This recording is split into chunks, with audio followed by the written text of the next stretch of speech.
Hey, Jacqueline. Good to see you. Good to see so many friends here today. I'm Latanya, also known as LT.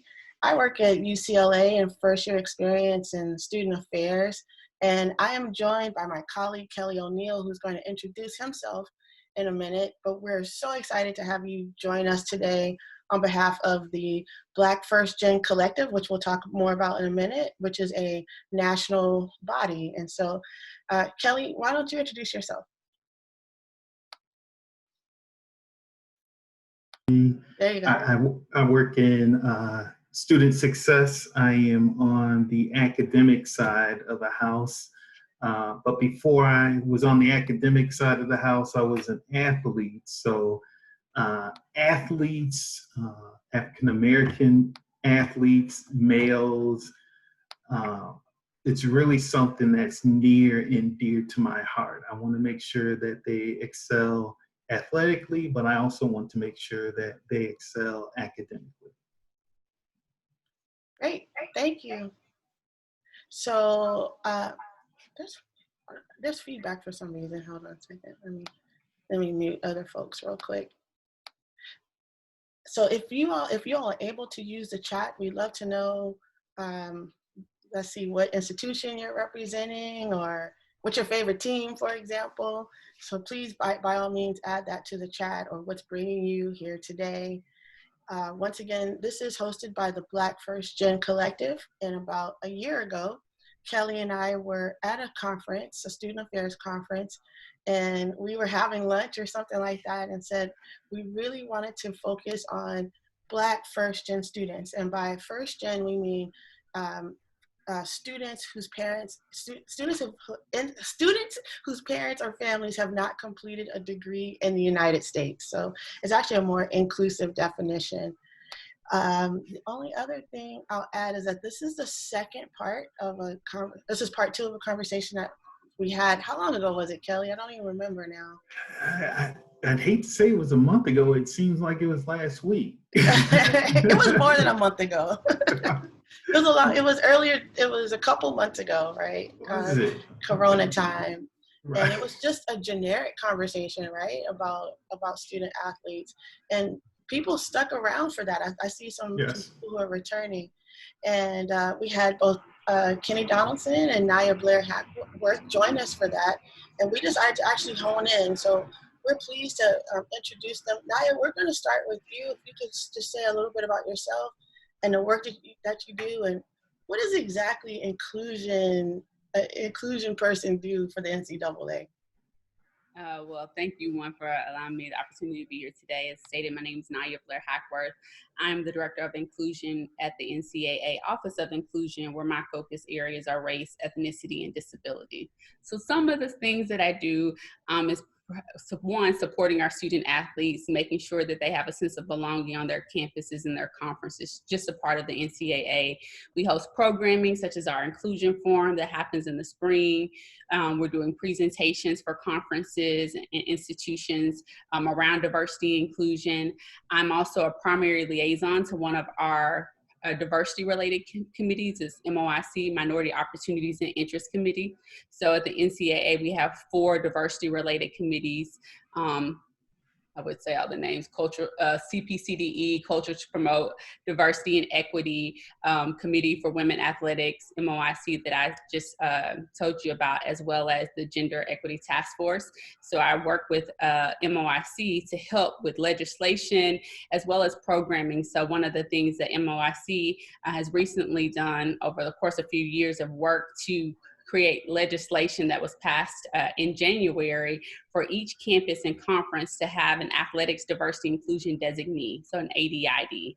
And so I'll be working with that person on each campus, as well as the committee, to help see what does that look like on campuses and how can that person in that role support diversity within the athletic department. So that's just some of the stuff that we do presentations, programs. We advocate for student athletes, as well as coaches and administrators who are underrepresented on our campuses. I was on mute. I think I'm going to speak for a lot of people who say you probably have a dream job and a really awesome job, and we're glad that you're in that role. Thank you. And then Dr. Kenny Donaldson, who are you and what do you do? So thank you all again for having me on this panel. My name is Kenny Donaldson. I'm the Associate Athletic Director for Sport and Administration at UCLA. So what I directly do is there are 4 teams that I direct sports supervision over. That's women's volleyball, beach volleyball, and men's and women's water polo. In addition to that, I am a part of in the chair of our Equity, Diversity, and Inclusion Committee within athletics. Also overseeing our professional development for our athletic department. So specifically regarding coaches and staff as we went into quarantine because of COVID, providing online professional development opportunities for the whole department. Since, people were at home and looking for things to do, I thought that it was important to give them opportunities from a professional development standpoint to be engaged and be involved. So I would say those are some of the main things I do, but it's on my job duty task, so I'll list it too. And it's kind of this ambiguous role that I talked to you about, LT, but I'm also the cultural, community, and campus liaison for the athletic department. So I think it's kind of a catch-all where I just try to reach out to, and a lot of people are on this call right now, but just try to reach out to people on campus in the community and see how we can embed our student athletes into the cultural fabric of the university. Thanks for that, Kenny. And I don't know if you can see in the chat, there are a number of Bruins and Aggies representing today. We'd love to hear from other folks. If you could just put what you're, like I said, what institutions you may be representing or even that you're just a fan of. Kelly, do you want to kick it off? Or? So I was thinking you, A and B, and C, and then I'll get into number 4, Roman numeral 4. Okay, I don't have the number, so you just tell me which one you want me to do. You want me to go? I can go first. Yeah, you go. Okay, this is kind of like an open question about, I just love to get general feedback from folks about when we're thinking about Black first-gen students, student athletes, why do they matter? Why do we need to pay attention to Black first-gen student athletes versus just Black athletes as a whole? Anyone want to respond to that? And then, of course, there are follow-ups. And so I'll say it's important, particularly for first generation Black student athletes. One, we know that in our revenue generating sports that we have more Black student athletes in football and basketball. And then coupled with first generation student athletes, which in our last goal survey, we had 26% of our first generation student athletes were students of color. And a majority of them were African American. And so one, first generation students, I'm a first generation student, go through a lot of different things that students whose parents and families who have not gone to college, be it trying to understand the system, what does it mean to register for a class, what does it mean to just even think about applying for school. So there's some of these different things that sometimes we take for granted that our first generation college students have not had someone to walk them through that process. And when you have that added layer of, an opportunity to play a sport, then sometimes the focus may be more on the sport than actually thinking about the other things that student athlete needs because he or she is a first generation college student. So it's important to think about student athletes in general, one, that they're not one dimensional, but understanding the multiple identities that exist. And in this case, particularly being a first generation college student. Yeah, so just to build off of that, I mean, Naya touched on a lot of it, but, we talk about in academia, the invisible curriculum. And I think that a lot of that exists in athletics as well. When we talk about our Black and brown student athletes that are associated with revenue sports, historically, there has been this tone that athletes are given an education and they should be happy to get that education. Others feel like athletes are being using the term abused in some way, of their labor is being exploited. So where we have to be very mindful regarding Black student athletes is the history of athletics and as it relates to Black Americans when we talk about athletics and how they've been used for labor historically when we talk about chattel slavery and things of that nature and bringing it to modern times. So I think that's why when we talk about Black student athletes, that focus is there. because we have to look at things from a historical context and not just look at this place in time, but where have Black Americans, when we talk about the NCAA, where have Black Americans been placed historically? Thank you both so much for those answers. Recently, you can open up the sports page and read the news, and you see immediately at some of these Power 5 schools where multiple student athletes have already tested positive for the coronavirus. I've also read that at The Ohio State and at some of the other institutions, the student athletes have had to sign a COVID-19 waiver. For both of you, Kenny or Naya, when we talk about COVID-19 and Black first-gen athletes and voluntary workouts, are these really voluntary workouts, or is there a different language that is being spoken within the locker rooms for these athletic teams? Yeah, so I'll go first. There's a lot of people that are on this call that were in meetings we had specifically with student athletes, and we've made it a point to say specifically that returning to campus, not even a workout, but just returning to campus itself is voluntary. What we've learned is communication and transparency is important. So we've tried to have conversations with families to provide them with as much information as possible, so that as a family, they can make the most informed decision that they think is best for them. So to your question, Kelly, of workouts being voluntary, I think it's not just the workouts themselves, but actually returning back to campus.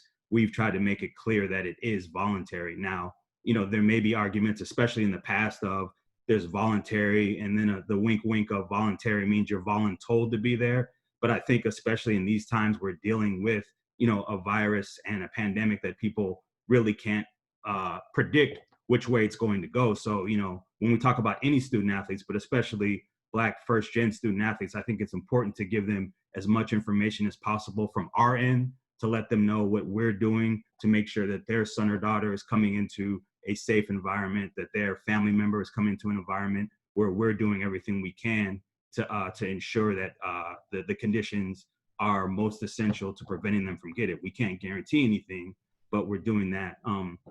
To the second point, if you don't mind real quick about the waiver, we absolutely did not ask our student athletes to sign a waiver. What we're doing instead is we're building a code of conduct internally, not just for student athletes, but for staff, for coaches, for everyone that's involved with students, because we think it's important as a community that we're all following these rules and these procedures, because it's not just on the student athletes to maintain that safe environment. It's on us as administrators and staff as well. So that code of conduct will be co-created by students as well. And the only thing that I'll add, we hope that it's not being, forced for student athletes. As Kenny said, it's a volunteer basis. And what we know from, we recently did a student athlete COVID-19 well-being survey. And the results of that survey show, particularly for our students of color, is that one, they had higher levels of mental health concerns about COVID, about what it means to practice and train, and just catching COVID if they do go back and train, because they have these other outside responsibilities at a higher level than maybe some of our white student athletes. And while the data doesn't specifically say our first-gen students of color, what we know is that that is a major concern. And I had an opportunity in the past few weeks to talk to some of our SAC leaders, and our Black student athletes who are SAC leaders said, they are concerned about those things. And so I think that, as Kenny said, working with coaches, ADs, administrators to try to make sure that the environment is safe for these student athletes, but also like making sure that we are supporting them mentally as well, because that is something where, you may not see a person being anxious about being able to go back and practice because they're excited to be with their team, but they may also have these other concerns, because we know that people of color get COVID at higher rates. And so while statistics hasn't shown a lot of young people, but they may be also afraid that they can contract COVID and take it back to their families. Thank you. And Naya, you may better be able to answer this question. We have two Power Five schools here represented on this call with UCLA and Texas A&M. Do you know if the same information is being given to NAIA schools and Division III schools and historically Black colleges and universities? I say I hope so. I know I was on a call here the weeks ago, so I don't know if it was last week or the week before, y'all. It's been a long few weeks or months. But it was talking about a plan to be able to disseminate that information, particularly the survey that I was just referencing to campuses and to student athletes, and how do we get this information out. So I definitely think we'll probably still need to be able to do more to get the information out, but hopefully that is being communicated throughout all conferences and all institution type.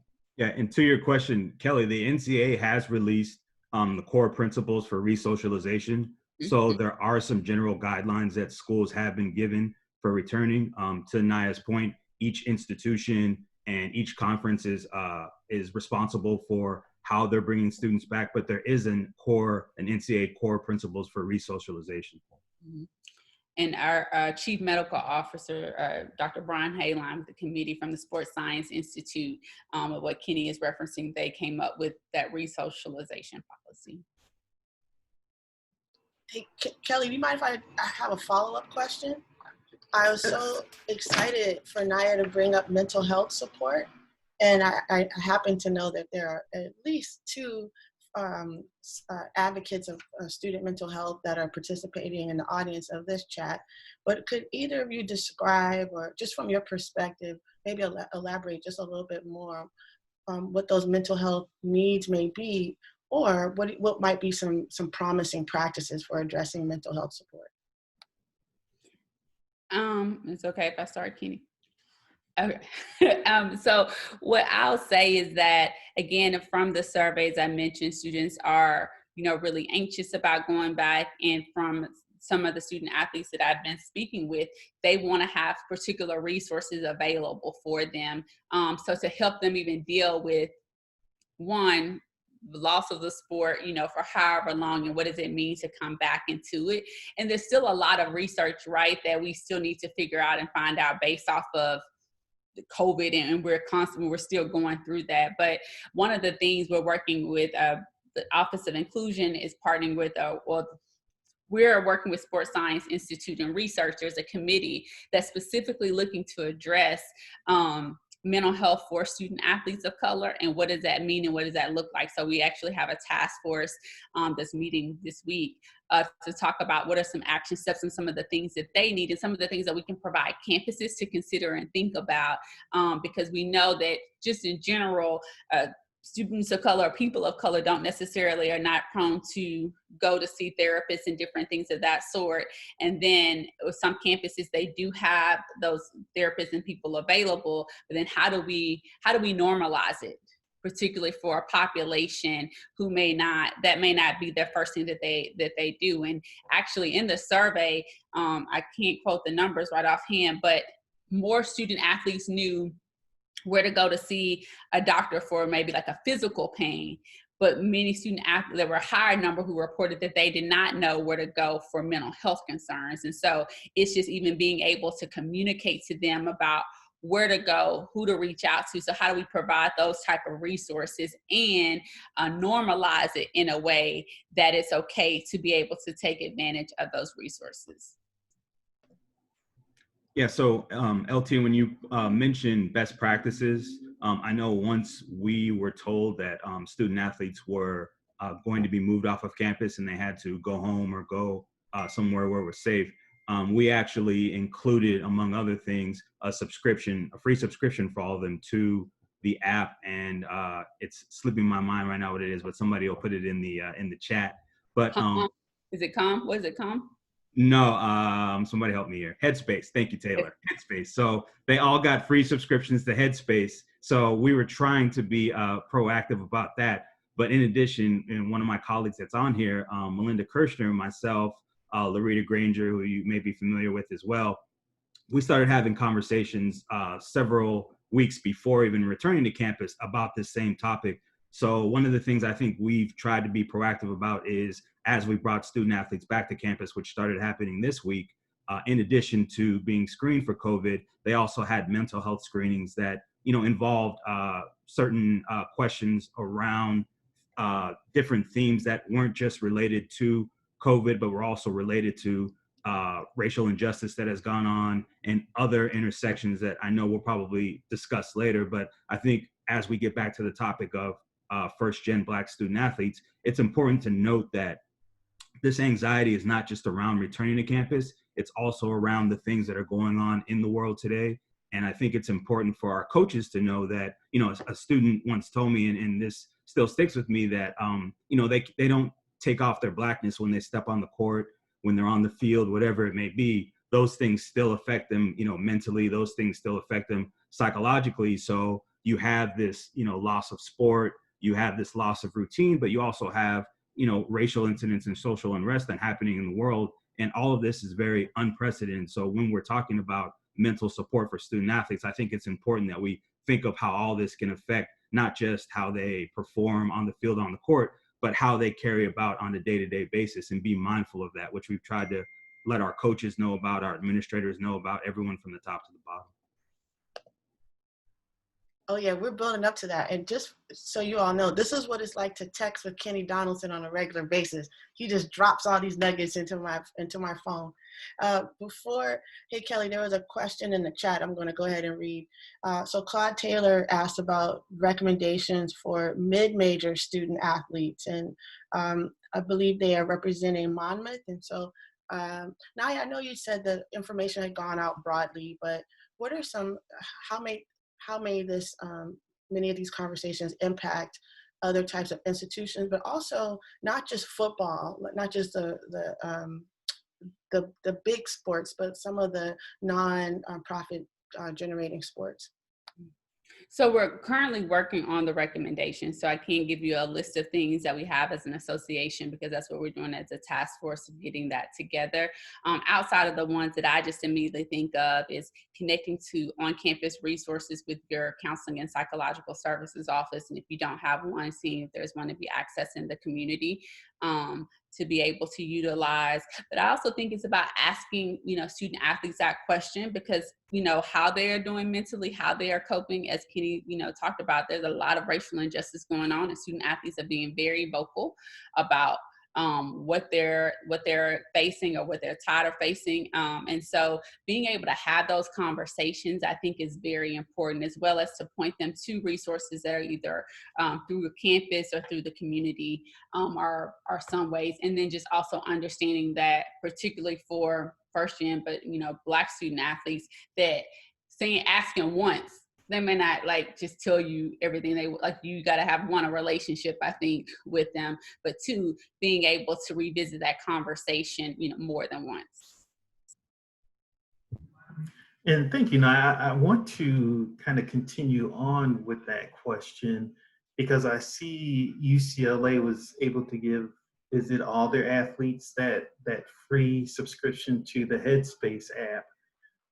Is the NCAA providing any maybe emergency funds for these smaller schools who have athletics, who can't just pay for a subscription to Headspace for some of the athletes at their institutions? What I know is that different divisions have different opportunities for support. And so that would look within each division to see what's there. I know there have been talks about what does support look like for each campus. And so I can't particularly talk to the specifics, but I know that each division has financial support and just different ways that they're making sure that their campuses, student athletes on their campuses, are getting what they need, or working with coaches and administrators to figure out what that looks like.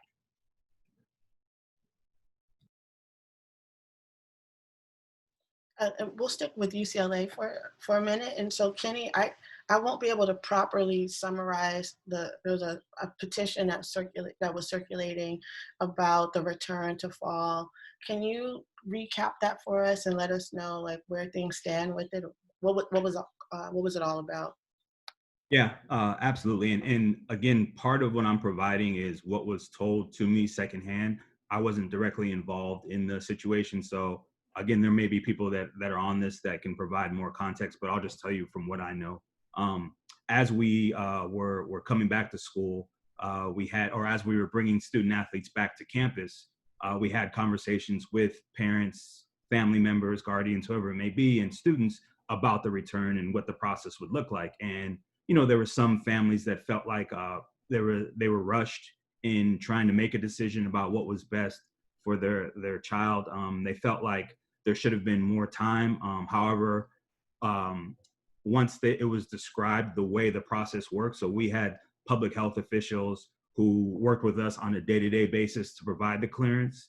And once that clearance was given, our administration worked as quickly as possible to get that information to students. But once the information was given out, some students just felt like they weren't given enough time to make that decision. So, a lot of them got together and decided to have a conversation with administration, with their coaches, to make sure that, again, as we talked about, there was that trust that was built that if we're agreeing as student athletes to come back on campus, coaches, administrators, everyone involved should do what they can in order to ensure our safety. And I don't want to say that it wasn't supposed to get to the media, but it ended up at the media. And sometimes that's maybe a good thing because it puts, our feet to the fire as administrators to be responsive. And I would like to think that because of that, we were extremely responsive. So our incoming athletic director, who hasn't even started yet, got on the Zoom call, had a conversation with the football team, heard some of the concerns from parents, from students. And from what I was told, within, about a half hour of that meeting, put in writing some of the things that students were looking for in writing. As far as where we're at right now, we just had a return to training meeting on Friday. One of our football players is part of that return to training meeting. So it's administrators, it's coaches, but there's also student athletes involved. And just based on what he said, he said he was going to be honest. He's going to keep holding us accountable. His teammates are going to keep holding us accountable, as they should be. But up until that point, a lot of the requests and the demands that they had were being met. One of the primary ones being that they wanted single rooms. And that wasn't the situation at the beginning. But when the students pressed for the safety of having single rooms, that accommodation was made. Thank you both. So Texas A&M is in the SEC, and Texas A&M is in Bryan College Station, a pretty small town. Clemson is another institution that's in a pretty small town. Georgia in Athens, another small town. Can you, Kenny or Naya, talk about the financial implications if there are no fall athletics this year? Not only for the institution, but maybe even for the surrounding community. Naya, do you want to go first? Or? You want to go first? I'll just say I can go first. What I'll say is that we know that sports is central in a lot of spaces, particularly the places that you named, Kelly. And I think that there'll be hard decisions being made. There were hard decisions that had to be made due to the Final Four not taking place. And so I think that athletic administrators are and college presidents are going to have to make hard decisions if there is no, fall sports. And I think that has a domino effect, particularly in small places. Even here in Indianapolis, by us not having, Sweet 16 and different things like that, it impacts the city, so it even has a more dire impact when it's in a smaller communities. So I think that that's definitely something I'm sure that people are thinking about. I know people are trying to figure out plans A, B, C, probably even D, to see what would happen. And if something doesn't happen, then what? So that's what I'll say. And, this may go against a lot of what's being said, Kelly, but at the end of the day, I hope that we're keeping people over profits. We're keeping that in mind. So as much as, the financial impact is important and people will be affected, not just institutions, but, you think of if we do move forward with fall sports and there aren't any crowds, I'm thinking of ushers and other people whose livelihoods depend on that. If we do go forward with sports, I'm thinking of those who are older than maybe 50 or 55, or maybe immunocompromised and maybe at risk. So Yes. I think the financial portion of this is definitely important, but I think we always have to keep in mind and at the forefront of our mind that that people are more important than profits. And how do we keep in mind the making sure that if we do proceed, that people are being thought of over the fact that we have to generate income and revenue in order to run not just an athletic department, but a university. And, I think I try to be someone that's always thoughtful and mindful of that. And I'm glad that I have people that are on this call that help me to be mindful of that when I put my administrator hat on and say, well, we have to have jobs, we have to pay salaries. So I think we always, as an individual institution as UCLA, but also as the NCAA, have to have conversations of what's best for the people that are involved and the student athletes that are involved, coaches, referees, anyone that may be compromised by having sports, and that should be most important. And I'll just quickly, sorry, Kelly, add, I think when President Emmer first talked about if there's a return of sports, or remembering that student athletes are students first, and for some people who are rushing for the return of sports, if students are not on campus, then why do we think, student athletes should be on campus in terms of playing their sport too? So that just goes back with what Kenny was saying about people first. Thank you. Now, I know there are some current student athletes on this Zoom, and some student athletes who really just graduated from college. So if you have a question, please get that question ready, because we want to hear from you for sure. But before that, again, we're talking about Black first-gen athletes. And as a first-gen student, you already come into college with a load of worries, not only about how you're going to do academically, how you're going to do athletically, but you worry about money also. And I'm just wondering, I haven't heard anything, but I'm wondering if any of you, Naya or Kenny, have you heard of student athletes who are thinking, I might lose my scholarship because of what's going on with COVID-19? Yeah, we definitely were pressed, Kelly, by student athletes to and families to explicitly state where we stood on that. And I think we had conversations where we're waiting for either the NCAA or the Pac-12 to release a statement so that we can be in alignment with that. But I know that last week we made the decision to guarantee all scholarships throughout the fall. So we've made it explicit to families and let them know that at least throughout the fall, we'll be honoring all scholarships. That doesn't mean that that won't happen through winter and spring as well, but just at this point, as we're monitoring things on a day-to-day basis and a week-to-week basis, we have guaranteed scholarships through the fall. No, just say that I think that decisions are still being made. As Kenny said, there hasn't been any statement out from the association yet, but I know that there's various committees and they're looking at multiple things, and scholarships is one of those items.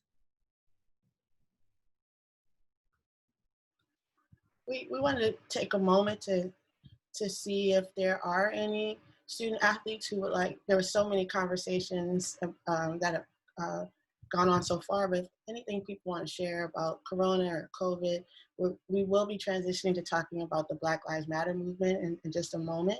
And of course, we invite your thoughts on that too, but anyone want to share at this time?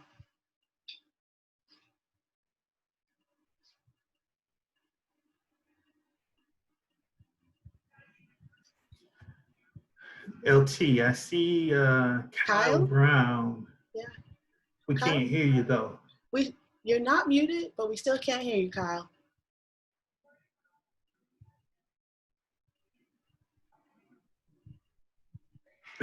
Try it now.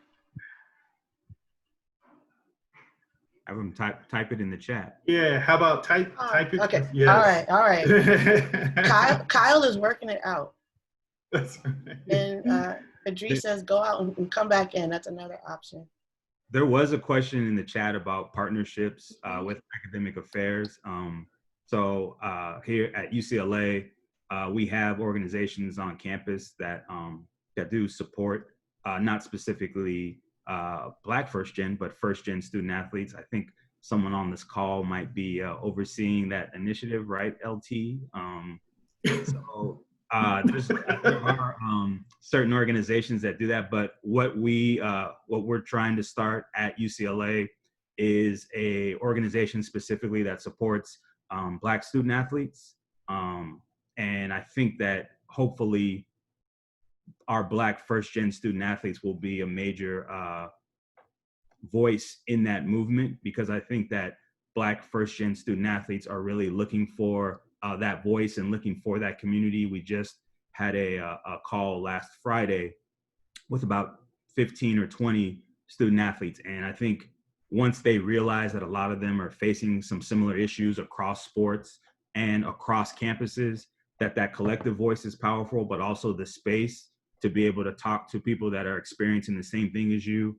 And I mean, the support that we saw from student athletes that were, you know, bearing their souls about things that happened to them, and to hear, you know, a football player tell, you know, someone in another sport, I got your back, even though I don't even know you, I'm hearing your story, no, I got your back. I think that that's extremely powerful. So I think we're going to see a lot more of these organizations and groups pop up. And I know I'm jumping into our next topic a little, but I wanted to give Kyle time to type his question as well. Kyle, are you typing? No. That's okay. Kyle is typing, and I'll add that another example, I guess, of a promising practice is some work that Kenny and I did. Man, it must have been over 10 years ago now, Kenny, when I was formerly on the academic side of things. We partnered to do targeted support for our student athletes, and many of them were first generation actually, but around career services. And that's another potential area for a lot of growth and opportunity. But we did some real targeted outreach there and saw a good number of gains. So I would just continue to add that calling out the specific communities you're trying to serve is the best practice. Don't do something generic with the Career Center, like, oh, resume workshop. Who are you trying to target? Is it student athletes? Is it Black students? Say who you're trying to target, and then you'll see much better results along the way. And since Kyle's typing, I think it's also important to highlight that, you know, myself, I came from the academic side, as LT mentioned, and there are academic folks on this call. And I think, you know, between academics and sports medicine, those are probably, in athletic performance, those are the areas that have the most contact with student athletes and also get the realest stories. So as administrators, sometimes we think we know what's going on with our teams because we talk to our coaches and our coaches tell us everything's okay.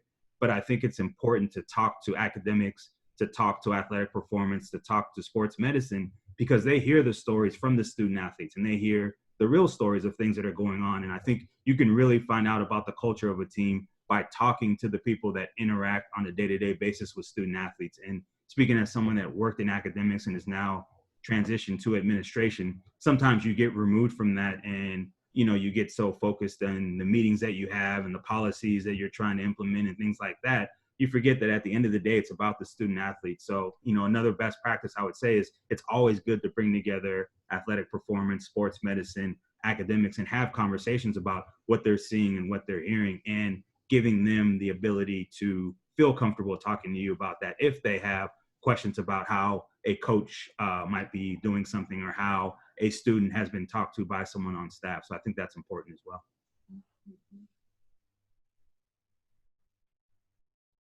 That's great. And Kyle, I see that you're not muted. But can we hear you? Can you say nothing? Nothing's coming. Anyone else by any chance have a question or a comment?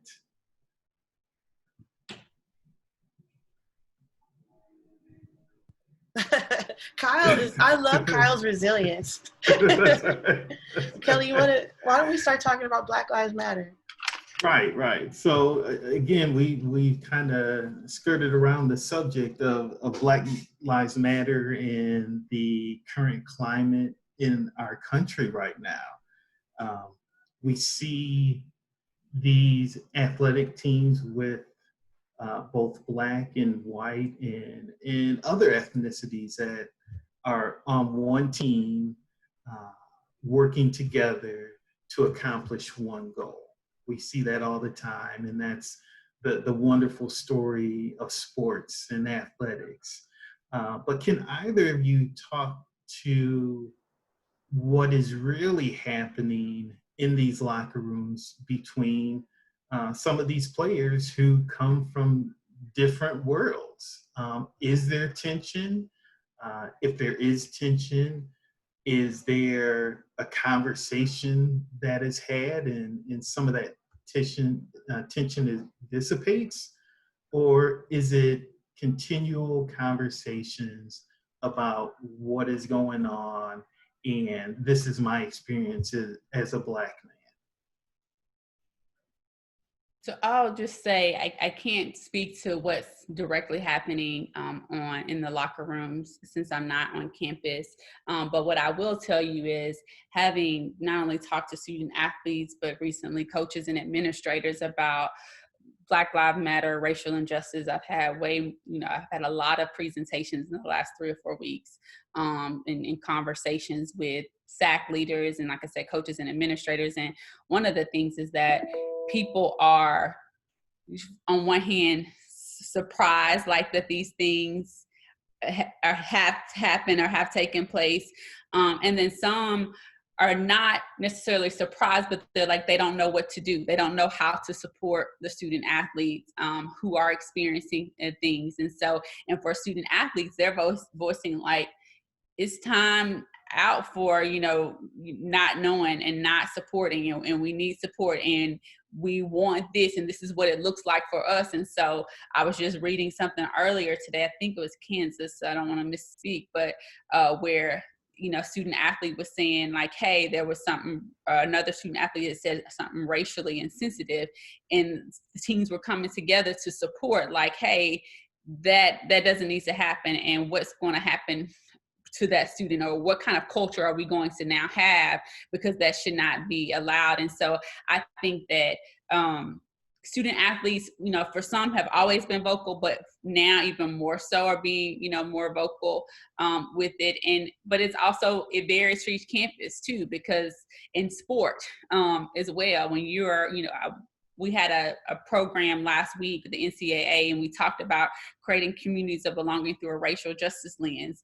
And it was a 2-part series. In the first part, we had student athletes on there, and one of the student athletes, she's a female student athlete, and she was in softball, and she talked about just being one of only, and what does that look like, and the experiences. And then, dealing with, do I say something, and then always having to tell our story. So I think it's very complicated. It can be very layered, and it can look different, based off of sport and based off of institution type. So that's what I was sharing. And I think these conversations you have to meet people where they're at sometimes, and then carry them to where they need to be. So I think the conversation where we're at with many of our conversations in our athletic department are coaches who say, well, I'm colorblind, or I don't see color, and having conversations, and student athletes have called them out to say, well, if you don't see color, you don't see, race is historical, race is political, race is legal. So I think coaches are now starting to understand that talk. And I think where we need to start shifting the talk to as we have conversations is that Black lives can't matter until all Black lives matter. So when coaches are making rules and they release a statement and say Black lives matter, but then they have rules against dreadlocks, tattoos. They have rules against certain things that are specific to Black culture. I don't think that you can say that Black lives matter if your rules are against one certain group. In addition, if it's easy to say Black lives matter if your starting point guard, your starting quarterback, is Black, but are you treating a Black student who's medically retired, medically injured, a student who's undergoing mental health concerns, are you treating that Black student athlete the same way that you would treat a starter or performer on the team? So I think the conversation needs to be not just, okay, Black lives matter. It's getting easier for coaches to say that, but do all Black lives really matter to you? Not just the ones that you think are important.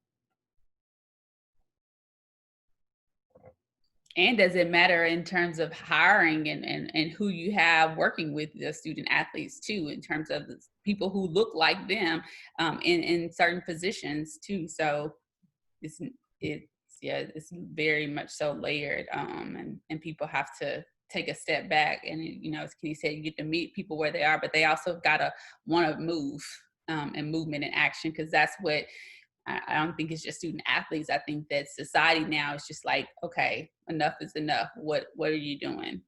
Yeah, and Naya made me think of something else. Is it's very where we're moving now is conversations with coaches around power and privilege.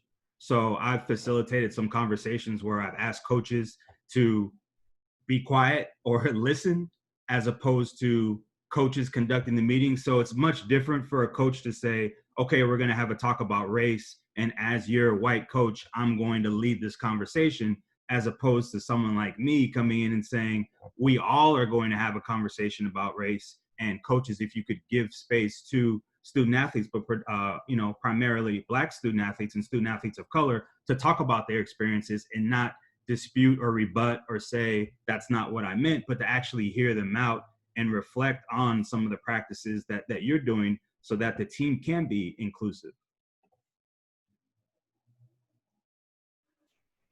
I have no comebacks.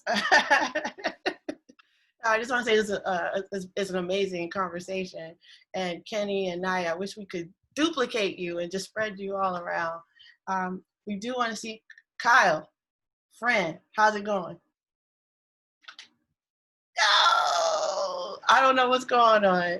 You're not muted on our end. But are there, go ahead, Kenny, and I was going to see if other folks wanted to chime in as well. It's been a lot of listening. I'm going to put somebody on the spot right now. So we're talking about current student athletes. We have one of our current student athletes who's on our return to training committee and has been involved in a lot of what we've been doing as far as returning back. Chase, I'm going to put you on the spot a little. I don't know if you were here at the beginning of the call, but I definitely would like for you to speak briefly about your experience being on returning to campus or returning to training this week, and just giving maybe people feedback about what that's been like, in addition to conversations around racial unrest with the football team. Yeah, so I'll just being on the task force is definitely it's been, I think, a great experience. I've learned a lot from it, just in dealing more with the admin world and seeing all the factors that go into y'all's decisions, and how big of a group it is that really creates these plans. And I think as far as UCLA, we have a good plan in place. There's a lot of scrutiny that was raised with the letter that was drafted, and that was sort of a mix of both people in and out of the program. There's a big anti-UCLA football sentiment with some of the former athletes at UCLA, and they're sort of been using this opportunity to express their distrust and disdain for coaches like Coach Kelly, or just the overall department as a whole.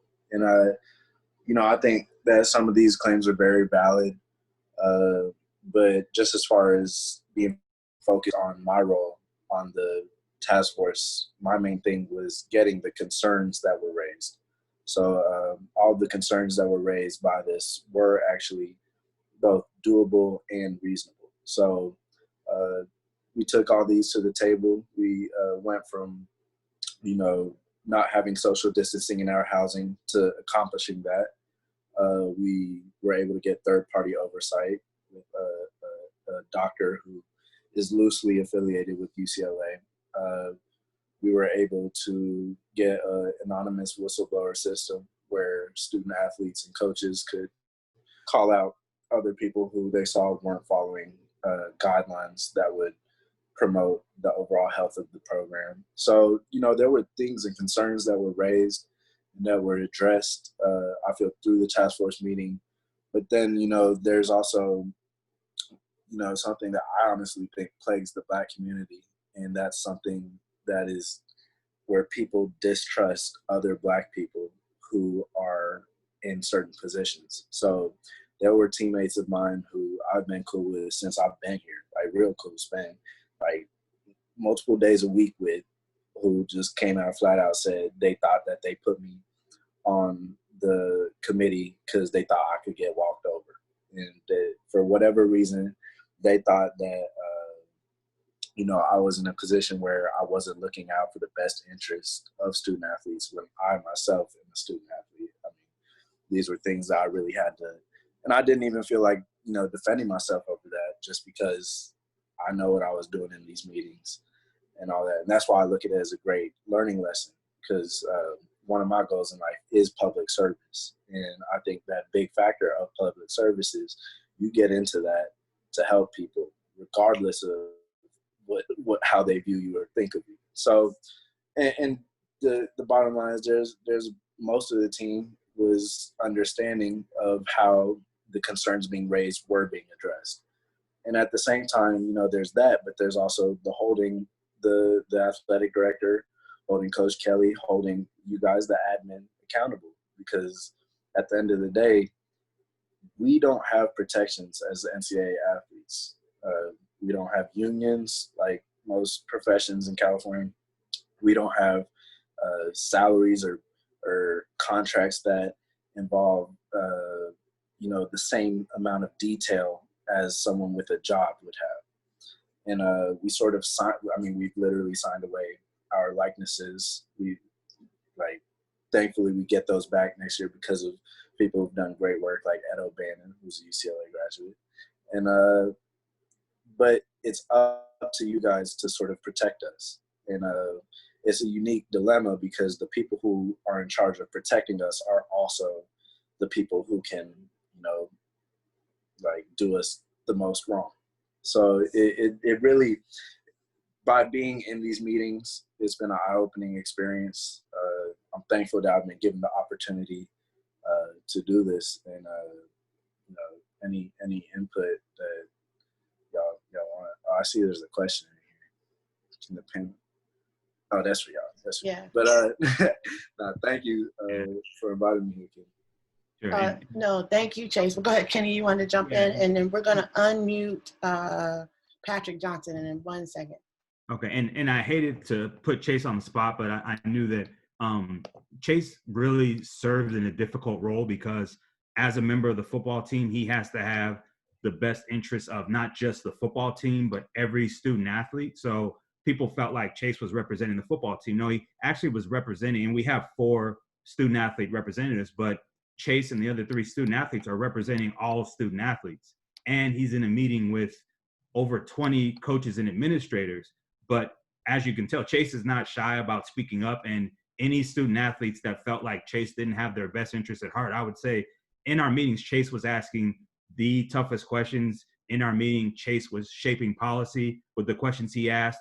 There were things that we thought had been decided, and based on the questions that he and other student athletes were asking, we had to go back to the drawing board to think about, here are things that we haven't talked about. And like he said, a lot of the things that he was bringing up actually caused us to change many of our policies and continue to still work on our policies about returning. So again, LT, you put it earlier in the chat, but one of the best practices is student athletes must be included in any conversation about returning to campus or other things like that, because at the end of the day, we as administrators can say what they want, but it's their lives that are at risk. Thanks, Kenny. Hey, Patrick, I've been trying to unmute you. Can you unmute yourself and ask your question? Or there you go. Thank you. All right. First, just want to say thank you for the invitation. And the question I have is, if there's a return to the campus in the fall, how do you all recommend student athletes prepare to be back with their growing racial tension around, the United States? Oh, that's all? That's all your question is? Love it. I'm not answering that. Okay. Good question. I'll say the first thing is that, holding people accountable to not forget the stuff that we've been talking about, the stuff that they've been reading or thinking about. And as student athletes, one, taking care of yourself first and whatever that looks like, mentally, emotionally, physically, but making sure these conversations continue within your sport, on your teams, and even in the classroom. because it's really important. And I've been telling people, like, don't get caught up and make this a moment.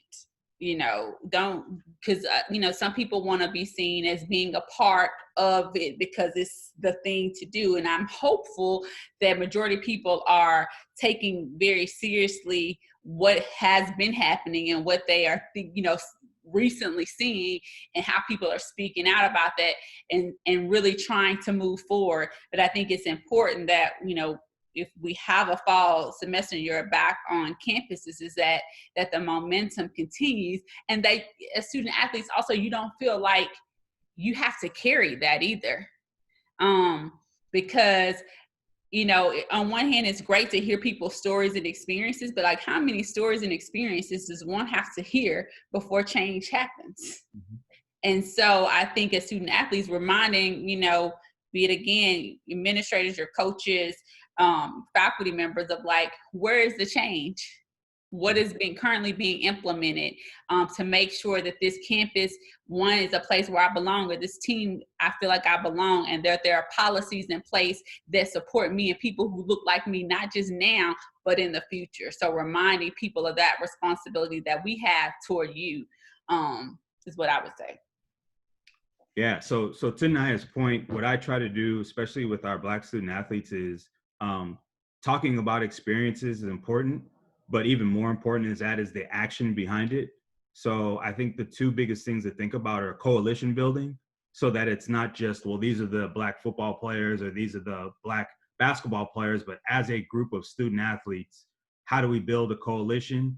And then second is a list of recommendations and or outcomes. So our group together has decided that these are the things that we need or we are looking for. What are you as an athletic department, as an institution, going to do, or what is your response or answer to that? Because I think I saw someone put in the chat, talk how much more do we talk about this? When do things start changing?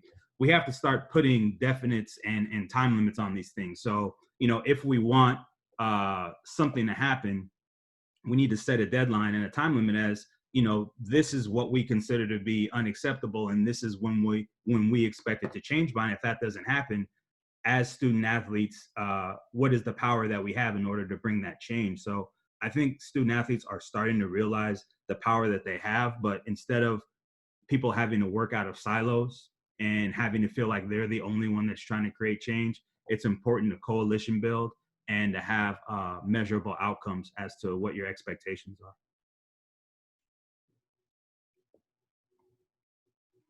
are. On a different topic, Claude, a little ways ago, has a question about recruiting practices. What measures are being considered for the practices and philosophies that inform recruiting Black and other first-gen student athletes by coaching staffs and athletic departments? Anyone want to respond to that? So, I mean, it's difficult to say because it depends, like, team by team. So for instance, a football team recruiting a Black student athlete is much different than a women's volleyball team or something along those lines. But I think now we're in the space where it's important to have conversations about how we're conducting recruiting, what areas, especially like a school like UCLA, what areas are we recruiting from? How are we involved with our community to bring recruiting? But back to a question that someone brought up earlier, a fact that someone brought up earlier about, I think Naya even addressed it, is what does your staff look like? So, if your staff is more diverse, you'll have a tendency to have more diverse thought and think in more diverse ways. So if I have a coaching staff that all looks, talks, and acts like me, we're going to tend to recruit a certain group of athlete. And, if you look at any business model, any business research, it shows that more diverse teams perform more successfully. So if you think of it with the business model, a more diverse team should be able to perform more successfully. So I think some of the conversation that our coaches are starting to have are, we have Chris Lee on here, who I work with women's water polo, and Chris has been great with having conversation with me about, they have one young Black woman on the women's water polo team. And Chris has had conversation around how can we create an inclusive environment for her. So the last thing you want to do is bring in a Black student athlete on your team in the environment's not inclusive, and then they transfer, they try to find something else. So it's not just important to recruit a diverse student athlete population, but to also create an environment that welcomes that student athlete, allows them to be themselves and embrace their identity, and they don't feel like that they're outcast on the team and that they don't belong. Kenny, can I add something to that real quick? Sure, Chris. I think it's important to note as a coach and in the conversation that Kenny's talking about, what I've realized through the last month or so is not just having a diverse staff and having one that in a sport like water polo, it's a pretty monochromatic demographic that we're looking at the majority of the time. And trust me, that's something that I understand pretty well when I walk onto a pool deck. But it's also something that as a coaching staff, we want to make sure that we're putting those kids in a position that we can help and support them. And sometimes those conversations that we need to be able to have are things that we weren't necessarily that prepared for. And so I think a part of it is as a coaching staff, our responsibility is to proactively prepare for those types of conversations, so that when the recruiting process is about bringing in a young man or woman, teenager, usually 17, 18 years old, and trusting the coaching staff and that university with the development of that young person as they become a young man or woman and go out into the world. And I think that if we don't feel like we're prepared to be able to do that in every facet, not just the athletic side, then I think that that's something that we can do something about. And I think this last month or so has been really, really helpful in being able to prepare for those types of recruiting conversations. If we're talking to a kid and their parents want to know anything about, hey, if our kid runs into this problem, how are you going to be able to help them? How are you going to be able to support them? And if we know those answers and we can actually tell them and show them that we're prepared for those situations, then understanding that depth is really, really important to our process. So I would like to just piggyback on what Christopher just said and made some great points. I was reading something here recently, and it talked about, a lot of emphasis is on having more diverse personnel, or diverse, in this case, diverse student athletes in sport. And the assumption is that the diverse individual will adjust to the culture, right? And we really need to reframe this to say the culture needs to adjust to be more inclusive. Because it's not, because when we don't do that, it's just a check mark thing. We're not really getting into the fabric of the organization, or to the policies, or to the situations that when you bring a diverse student athlete in, experiences. And it shouldn't have to take, now that we have a diverse student athlete, that we're thinking about this, or now that we have a diverse individual working in our space, we're thinking about this. When I was on a call this week, someone said, well, some of our student athletes want to have a conversation. Our basketball and our football student athletes want to have this conversation, but our golf and tennis student athletes, they're not really interested in it right now. And so, is that okay, right? Like, no, that's not okay.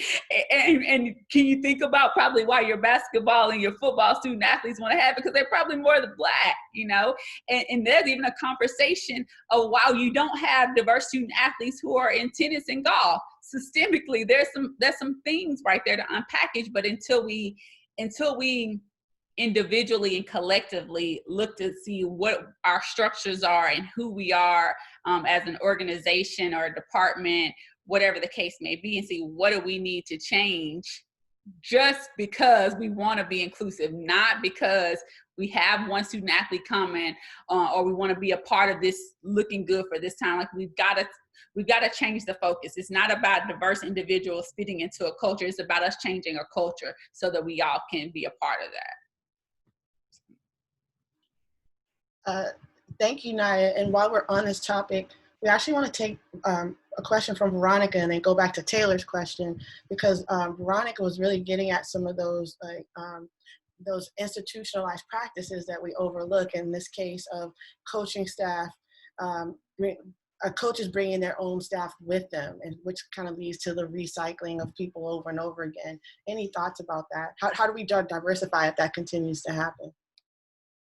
Yeah, so I've had conversations with our HR department, and I think it's even a question around administration. So myself as a Black male administrator overseeing 4 sports that are predominantly white, that's rare. So I oversee beach volleyball, women's volleyball, and both water polos. And I constantly have conversations with our coaches. And the last thing I want to do is tell a coach who to hire. But what I always want them to think about is, why are you hiring this person? Or why? Look at your interview pool. Where are you choosing people from? What are you looking at? And what are you trying to bring in? And, one of the biggest things you always hear people say is, well, I want someone who's a good fit. And fit is so subjective. So, asking questions about, well, what do you mean as a good fit? And, I try to let coaches talk themselves into thinking that they're making the decision of, well, maybe I should look outside of my regular pool. But I think it's rare for an administrator to have conversations with coaches about hiring.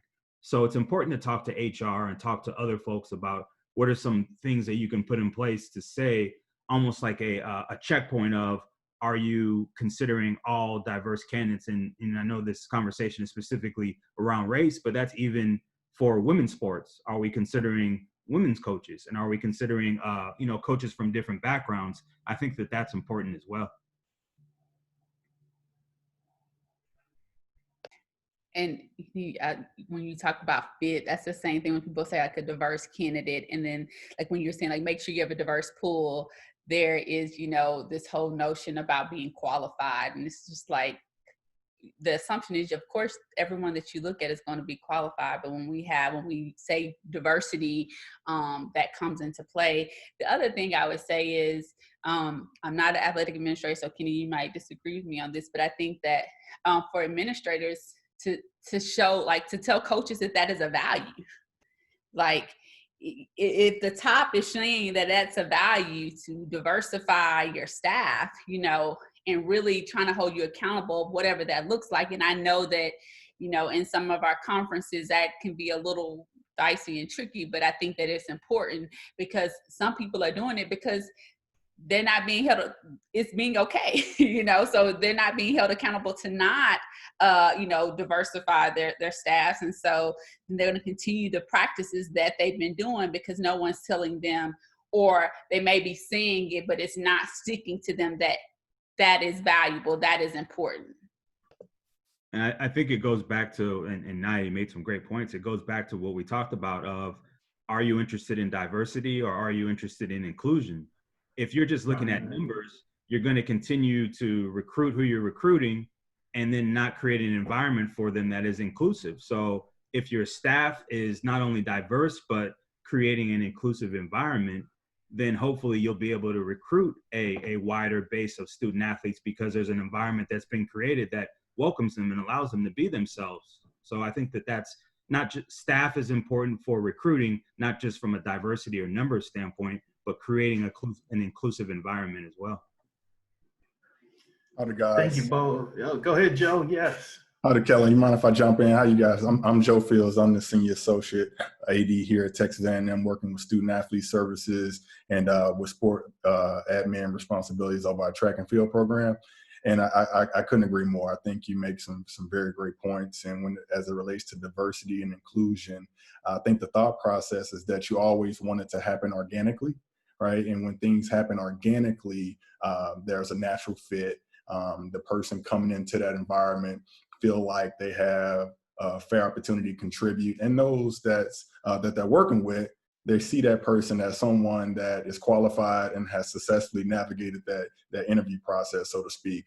Oftentimes when you force it, we feel like that's when you're minimized, right? When you start talking, whether it's talking about the Black quarterback or whatever, why can't they just be a quarterback? You want it to just be a great administrator. You don't want to look at Kenny and say, oh, Kenny's a great Black administrator. No, Kenny's just a great administrator. And so you want to create a culture that produces that type of hiring practices and those type of individuals that's thinking about that in that way. One thing I always say And it don't just start in the hiring practices, it starts in everything that we do in the building, right? We should be thinking about diversity in all things, right? Whether it's the music that we're playing, the food in the cafeteria, the hiring practices, conversations with student athletes, et cetera. And so, again, at the UCA level, at the Power 5 level, at the Texas A&M level, it is a very difficult proposition to tell coaches who to hire. And so it's being intentional with those conversations, and also too, in large, controlling what we can control, and making sure that we're living those practices within our own units, so to speak. And as it relates to this fight, I think that you guys made a great point. And when do we start moving conversations to actions? And it's one of our student athletes, and Patrick is a phenomenal young guy, and we have a football player, and we had an open call, and he says, I fear today that this is not trending anymore, right? And he fears that when it's not trending because it's not important. And I think that our student athletes across all of our sports have a megaphone right now, right? And whether it's COVID, whether it's the injustice that's going out nationally, they have a moment that they definitely need to seize. And so we're definitely trying to coach them and educate them. And education is not just how many credits, earning 3 credits in the bio class, or these are high impact learning opportunities. I couldn't help but just sit here and smile and watch Chase handle himself in this environment. And you speak to all the things that he's done to get you guys to this point. Those are high impact learning opportunities, and the opportunity to afford them those opportunities in this moment is just as powerful. And one of the things that here at A&M that I'm preaching, that's just consistently, you coaches right now, you don't know how to advocate. All right. Well, we have a megaphone with higher education. How about we make a commitment that every student athlete we recruit to this institution, we return them back to their communities as college graduates.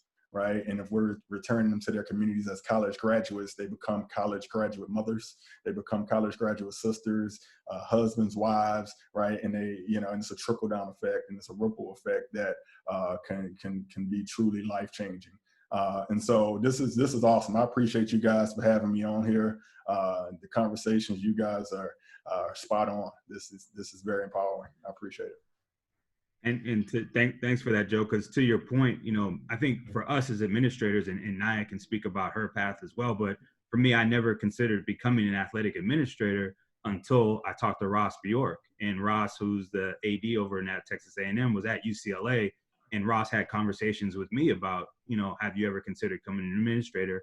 And he would take me out to breakfast and have conversations with me about different things that he learned on his path that he imparted on me. So I think for us reaching down to Black student athletes, it's also important for those that are in positions of power, that for administrators are typically white administrators, talking to us about different paths as well. And Ross was huge for me. Yeah, and Ross is awesome. He's doing the same thing in this moment here. He's provided phenomenal leadership, and just like you said, Kenny, it's a responsibility on us to not only pay it forward to student athletes that's coming behind us, but also to be an example in this moment.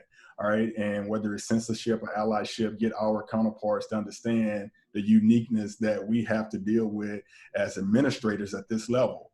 And knowing that, hey, if we don't successfully navigate all the odds that you put in front of us, we get canceled. Right. And if we get canceled, there's a young man that's on this call as well, Jonathan Wallace, who's phenomenal. He's a rising star. But if I'm not successful, will you give Jonathan Wallace an opportunity? Will you give Patrick an opportunity? Will you give Chase Griffin an opportunity? Right. And so it's understanding that, and understanding that we have a responsibility that's greater than ourselves in this moment. But yeah, Ross is absolutely fantastic. We're fortunate to have him right now. We've had some wonderful, wonderful conversations. Our time is getting short, and I really want to go to Taylor, because this question is fire. Taylor, can you unmute yourself and ask this question, please? Yeah. So my question was about, I think there's so many messages from media, institutional policies, from staff, just society as a whole, that tells our Black student athletes that they are valued for their athletic contributions. And so as we think about returning student athletes, our Black student athletes to campus in the midst of a global pandemic, and we know that our Black communities are being adversely impacted by this pandemic. I'm wondering what impacts that might have, and how can we continue to support and send messages to our Black student athletes that we care about them as people and that we value their contributions outside of what they bring athletically. That's a good question. I feel like it's maybe a two-part question, so I'm gonna answer what I, but I will say that one, it is, how are we looking at student athletes, particularly Black student athletes? Again, recently talked to some of them. They're like, we need more resources about what does it mean to be just a student. Because if you can give me resources that can help me to be a student, then I will perform better athletically. Right. And so I think it's this shift in culture in terms of like, okay, let me make sure that this student athlete has everything that he, she, or they need as a student first. And within that, of asking them about how they are doing and what they are experiencing outside of their identity as an athlete. In December, I went to this conference with the NFL, and a student athlete came up to me. He had already graduated. He graduated like in May, and he was looking for a job. And I was like trying to talk to him, what are your interests? What are your passions? He was like, all I've known is football. All people have talked to me about is football. Like he literally, and I was taken aback for a minute. The student graduated in May and still couldn't tell me. I said, if you could do anything in the world, what would you do? He could not articulate that. And I think that responsibility lies on us of thinking about, what are your interests? Who are you outside of being an athlete? And those conversations have to be had. Really, they need to be had early on, because it can be difficult when those haven't been had and you're on a campus. In particular, if you're a star, student athlete, then that's kind of the identity and the bubble that you have. But I think it's about affirming them as a student, affirming them as a Black person, and asking them what they need and helping them think about themselves outside of their identity as an athlete. So, and that's a great answer, Naya.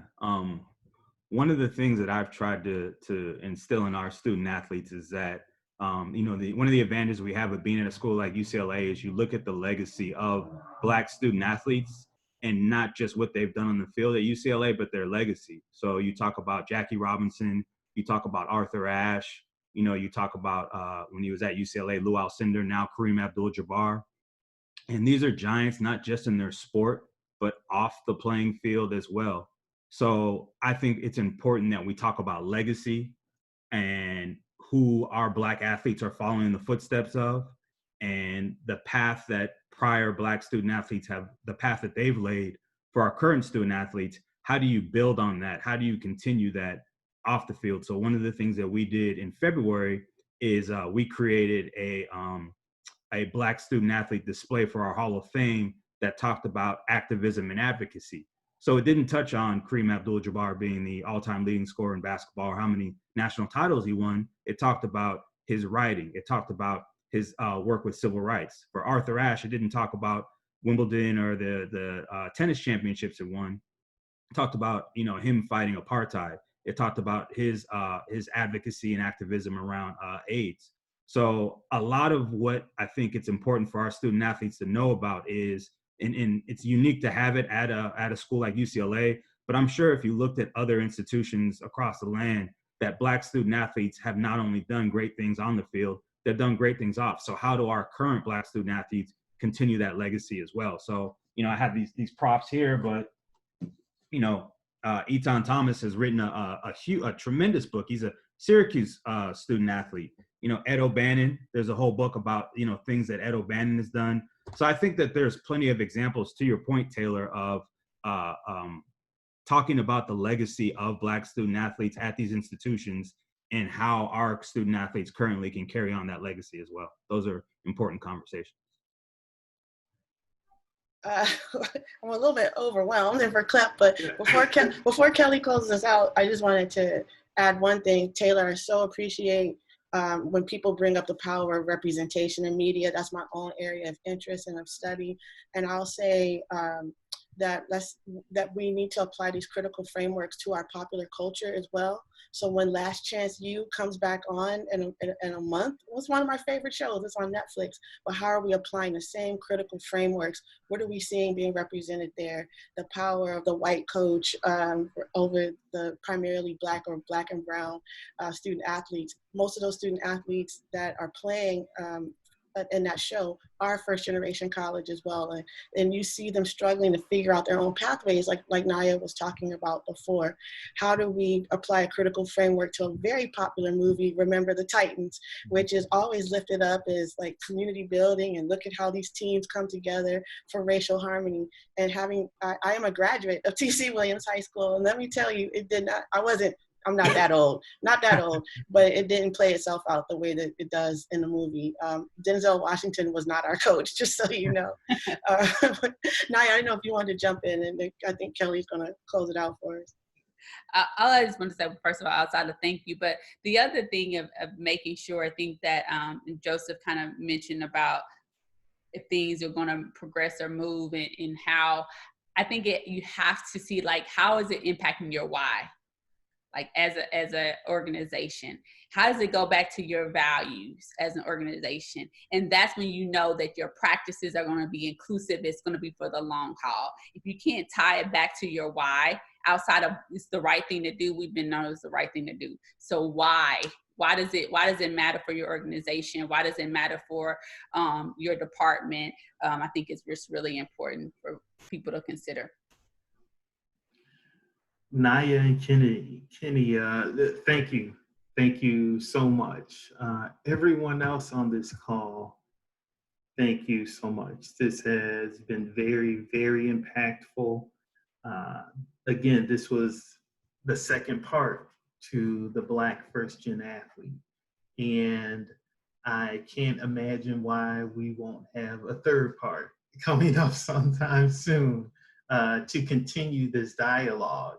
I mean, just this last question, making sure that these Black athletes know that they are more than just an athlete, and in preparing them for their life after athletics is so important. Coaching is great, but you can be the athletic director, you know, and helping them to understand that, helping them to build that while they're in college, to make sure they're meeting the right people and speaking to the right people, making sure that they're doing everything that they need to do in the classroom, and still excelling on the field. All those things can happen if these athletes understand that it can be done, because some of them, all they've ever heard in life is you can really run with that football, or you can really shoot that basketball, or you swim like a fish. So helping them to get some other ideas of who they are, very, very important as they continue to grow. And that can happen at the college level. Thank you again, thank you all so much. You will be hearing from the Black Collective again soon, and have a great week moving forward. Thank you all. Thank you, everybody. Peace, y'all.